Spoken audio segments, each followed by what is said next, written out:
Ah! Hoy, ano ba yan? Kasi po si Kuya Tyson, hinihila po yung damit ko. Tyson, huwag mo nga kulitin yung kapatid mo. Ikaw na lang humila sa kuya mo, ha? Oh, kayong dalawa, diretso na kayo sa bahay galing sa eskwelahan, ha? Ha? Ako na susundo sa mga kapatid nyo galing kay Lola. Kasi si tatay nyo gagabihin galing construction. Sige na, si nanay. Ingat kayo, ha? Opo. Ingat. Maayos ba? Tyson, asa kuya mo? Hindi ko po alam. Hoy, Totoy, baka masagasaan ka!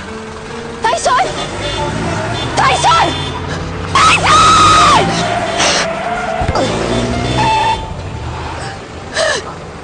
Hoy ka lang. Kuya! Diyan ka lang, ha! Tyson! Tyson! Ano ba? Magkaalis ang alas, kuya. Salamat po. Oh, Tyson naman! Ano ba? Hirap sa buhay sina Marivic. Kaya magkatuwang sila ng asawa niyang si Ramon sa pagkayod para sa pamilya.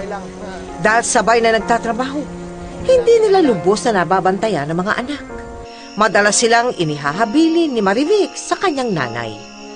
Dahil na rin sa pagkaabala upang buhayin ang pamilya, hindi agad nila napansin ang kakaiba na palang kilos at kakulangan sa pag-iisip ng pangatlo nilang anak na si Tyson.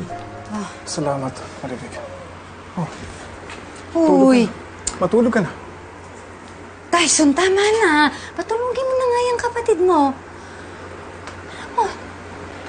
Ramon, hindi mo ba napapansin tong si Tyson? Hindi naman yan normal sa kilos ng 5 taon na. Hindi naman ganyan si Nadang, tsaka si Cedric. Tapos kanina, muntik pa yan masagasaan. Sagsaan. Kailan nangyari yan? Eh, kasi nga malikot. Nalingat lang kami tapos tumawid na ng kalsada. Bakit ganun? Bakit hindi niya nakikita yung paligid niya? Bakit hindi niya ba nakita na may parating na sasakyan? Eh, bata pa eh. Kaya mo, pagpasok niya sa school, matututo rin yan. Tapos di ba mas matanda siya kay Raymart? Bakit mas naunang nagsalita si Raymart sa kanya? Nung dinala natin siya sa isang birthday party, ayaw makihalubilo sa mga bata. Nung dinala ko sa mga bata para makipaglaro, nagtatakbo pabalik sa akin, takot na takot. Tapos nung umuwi tayo, ayaw na ulit lumabas ng bahay. Marivic, huwag mo sabihin may sinto ang anak natin. Wala sa lahi ko. Bakit? Sa inyo ba meron? Tayo! Ay! Shh! Matulog ka na. Si Tyson po. Tyson, Raymart! Tyson! Tulog na. Sige na, Raymart, tulog Raymart, na. higa ka na. Tyson, Tyson. higa. Uy! Halika nga. Tingin kay nanay, ha? Oh. Pikit na yan. Tulog na, ha? Matutulog na. Dahil nga sa di normal na mga kilos at galaw ni Tyson, humingi ng tulong sina Marivic para mapatingnan ng anak sa isang espesyalista.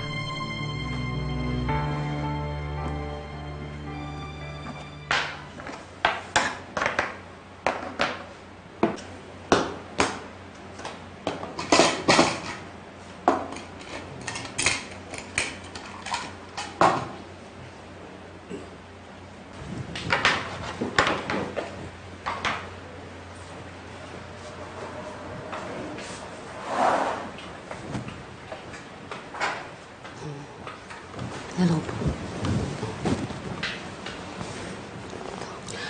Marivic, sa ipinapakitang kilos ni Tyson, hindi ito nagmamatch sa tamang behavior ng isang 5 years old na bata. Mabilis siyang magpalit ng focus. Paulit-ulit din ang pagkilos niya. May pattern. Sabi niyo, minsan pasayaw-sayaw siya at pumapalapalakpak lang siya, di ba? Isa lang yun sa mga signs na ang bata ay may autism spectrum disorder na kung tawagin nga natin ay autism. Anong ibig sabihin po nun, Dok? Isang uri yun ng neurological disorder. Apektado ang normal na development ng utak ng isang tao na may ganitong kondisyon. At nagkakaroon sila ng problema sa pakikisalamuha at sa pakikipag-usap sa ibang tao. Walang eksaktong paliwanag na dahilan kung bakit nagkakaroon ng isang bata ng autism. Ika po, saan niya po ito nakuha? Lahi po ba to? Kasi wala naman po kaming kamag-anak. Kahit po yung asawa ko, wala po kaming kamag-anak na may ganyang kondisyon. Hindi lang sa lahi o genes na kukuha yon. Ang totoo, mas marami ang kaso na nagmumula sa toxic exposures sa ipinagbubuntis pa lang na bata. At kahit ang komplikasyon sa panganganak ay nakakaapekto sa brain development ng sanggol.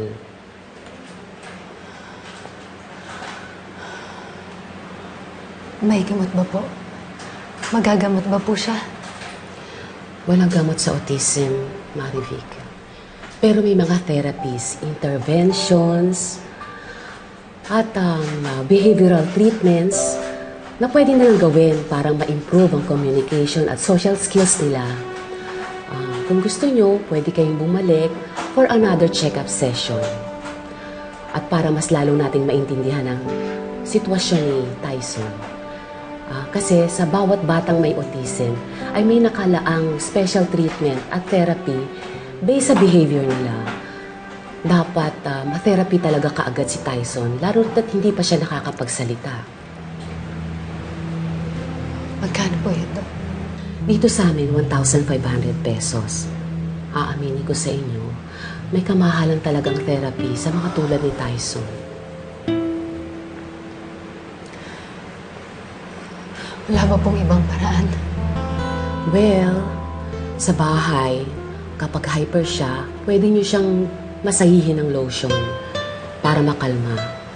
Pero pansamantala lang yun. Marivic, kailangan ni Tyson ng malaking atensyon. Kailangan niya ng edukasyon. Pati sa inyong mag-asawa kung paano ang tamang management sa pag-aalaga niyo sa anak niyo. Dahil kapag hindi siya kaagad nabigyan ng kaukulang therapy, maaari siyang mapahamak, lalo na't underdevelop ang sense of danger ng mga batang katulad ni Tyson. Pag-isipan niyo.